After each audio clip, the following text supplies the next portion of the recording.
পাতায় স্বাধীনতা সংগ্রাম বদলাতে পারে, বঙ্গোপসাগরের সব পানি যেতে পারে শুকিয়েও, ওটা রাজধানী গিলে নিতে পারে বুড়িগঙ্গার ঢেউ, সুন্দরবন কেটে হতে পারে ইটের ফাটার লাকড়ি, শিল্পপতিরা দেউলিয়া হয়ে খুঁজতে পারেন চাকরি, চোর গুন্ডারা পেয়ে যেতে পারে মন্ত্রীর মর্যাদা। 2010-এ লেখা। এরপরে কি চোর গুন্ডা লম্পট লোকেরা মন্ত্রী হয় নাই? চোর গুন্ডারা পেয়ে যেতে পারে মন্ত্রীর মর্যাদা, আইনের ফাঁকে কালো টাকা সব হয়ে যেতে পারে সাদা। অনেকেই বলে এই দেশ নাকি হুজুগে জাতির দেশ, অনেকেই বলে এই দেশ নাকি হুজুগে জাতির দেশ, দফায় দফায় বদলায় এর রংঢং পরিবেশ।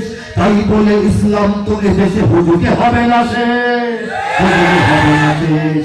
ইসলাম এ মাটির পরতে পরতে জনপদে ঘরে ঘরে, ইসলাম এ জাতির 90% মানুষের অন্তরে। ইসলাম এ মাটির পরতে পরতে জনপদে ঘরে ঘরে, ইসলাম এ জাতির 90% মানুষের অন্তরে। ইসলাম নিয়ে কেউ ছিনিমিনি খেলে এমন শক্তি নেই, আর কিছু থাক না থাক এদেশে ইসলাম থাকবে। সবকিছু বদলে যাক এদেশে ইসলাম থাকবে। 10 সালে লেখা, আল্লাহকে বাস্তবায়ন